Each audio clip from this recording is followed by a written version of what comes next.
It's not just a royal rift anymore, it's a lifetime ban. Meghan Markle has officially been erased from the royal inner circle, and not by some petty PR move, but by Prince William himself. No calls, no cards, not even a whisper of her name allowed near Catherine. After a furious behind-the-scenes blow-up triggered by Harry's explosive BBC interview, William and Kate dropped the hammer, and insiders say Meghan's exile is permanent. Forget reconciliation. This isn't royal drama. This is royal war. And what's coming next is even colder. Meghan Markle, not to be confused with Meghan Sussex, has just been deleted from royal memory. According to insiders, Prince William and Princess Catherine didn't just unfollow Meghan in real life, they slammed the door and threw away the key. We're talking no texts, no calls, not even a holiday card. Palace staff have allegedly been instructed to never mention her name around Kate. Seriously, it's like saying Voldemort in the royal corridors. That's how deep the freeze is.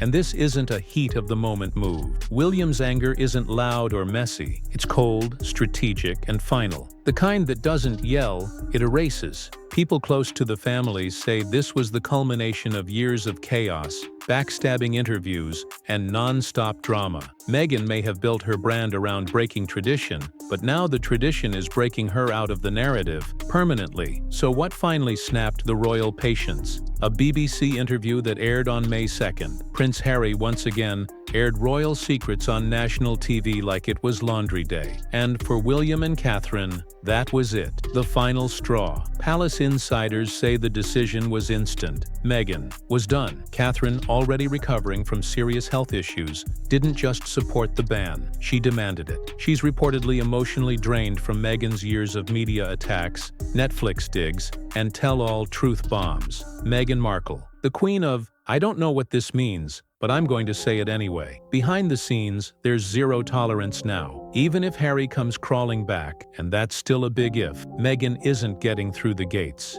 Not because of petty revenge, but because Catherine's peace of mind finally matters more than keeping up appearances. The royal rule? Protect the crown. And right now, that means no more Meghan. Period. This wasn't some emotional outburst or a dramatic palace showdown. William's revenge is served cold, Arctic cold. He's not interested in throwing jabs in interviews or posting cryptic quotes on Instagram. No, his strategy is silence. Ruthless, royal silence. Sources say he's pressuring King Charles directly, telling him in not so many words that Meghan's chapter is closed. Not paused, not reconsidered. Closed. And here's where it gets savage. Palace insiders revealed that even casual mentions of Meghan's name during meetings were shut down, like someone swore in church. William's message is clear. This isn't a soap opera, it's a monarchy. Meghan's unpredictable behavior, her Netflix deals, her interviews that somehow always end with her crying while sipping tea, none of it fits the royal mold. So, now, she's not just on the outside, she's been iced out,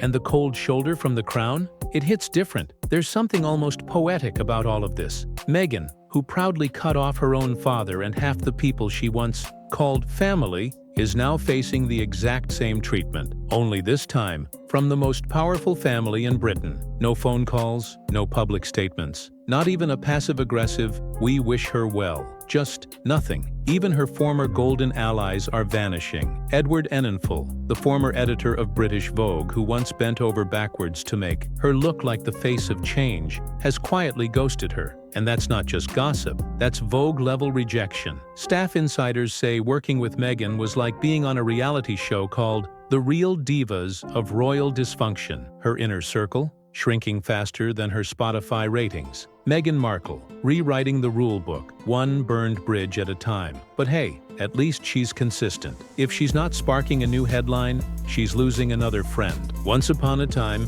Meghan Markle could sneeze and land a Vogue cover. She was the media's golden child, a mix of royalty, rebellion, and red carpet sparkle. But now, even Hollywood is slowly backing away like she's carrying a PR virus. The charm offensive has officially lost its charm. The very people who once called her groundbreaking are now calling their assistants to reschedule indefinitely. Take Vogue, for example. That glamorous guest editing gig Meghan bragged about. Turns out behind the scenes, staff were allegedly walking on eggshells around her royal mood swings. One insider claimed the team had to manage her like a celebrity with a built-in thunderstorm. She'd smile for the camera, then demand mint tea flown in from a specific mountain in Sri Lanka, or else. And let's not forget her pattern. Hanna Near, the Meghan blueprint. Enter fast, flatter everyone, control the narrative, then collapse the relationship the moment it stops bending to her will. From stylists to producers to media figures, people are quietly drifting away,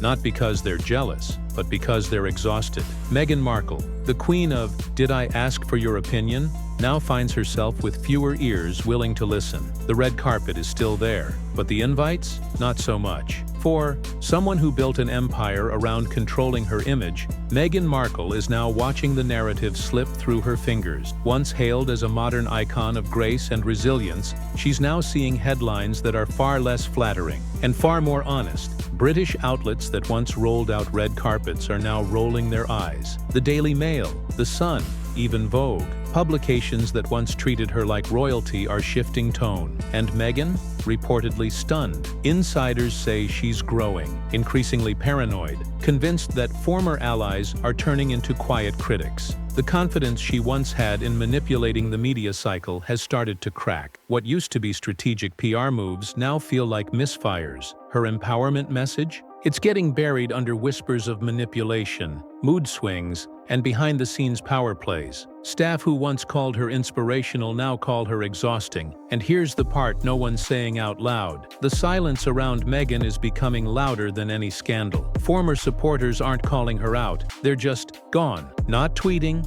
not defending, not showing up. The industry that once chased her is now tiptoeing away. Not with drama, but with distance. And that distance? It's exactly what the royal family hoped for. While Meghan faces the cold, Prince Harry is stuck in a storm of his own making. The royal family may have slammed the gates on Meghan, but for Harry, there's still a crack left open. Barely. Sources say William and Charles haven't given up entirely, but they've made one thing clear. If Harry wants a way back, it comes with strict conditions. No more interviews, no more tell-alls, no more dragging the monarchy through Netflix docuseries like it's a reality show. But here's the dilemma. Harry's all in. From Oprah to Spare, he's wrapped himself so tightly around Meghan's version of events that pulling back now would feel like betrayal, not just to her, but to the very identity he's been selling to the public. And yet, the more he defends her, the harder it becomes to return. Every word, every special, every exclusive interview adds another lock on a door that's already half closed. It's a high-wire act with no safety net, and if you think this ends with a happy royal reunion, you might want to stick around for what's coming next. Here's what stings the most. The public isn't on Meghan and Harry's side like they once were. At first they were the rebels, standing against an outdated system, speaking their truth. But now, many see them as opportunists who burned every bridge they crossed. Former fans are turning quiet. Comment sections are colder, even politicians. And media executives are distancing themselves, not with statements, but with silence. Inside the palace, it's not celebration, it's sadness. A sense that this didn't have to end like this. But for William and Kate, silence is no longer just a strategy. It's a boundary, one that protects their family, their image, and the monarchy itself. Meghan isn't just being ignored, she's being erased. And as for Harry, his next move might decide everything. One insider put it best. He's still family, but even family has limits. Whether he finds his way back or doubles down, that's a story we'll be watching closely. So Meghan's out. Not politely, not temporarily, but officially and for good. William's made his move. Kate's drawn her line. And Harry? He's stuck between loyalty and legacy, watching the royal bridge go up in flames while still holding the match. This isn't just a family feud, it's a full-scale reputation war, and the way it's being fought, quietly, strategically, with zero room for second chances, might be the coldest royal move we've ever seen. And if you think this story's over, trust me, it's just getting started.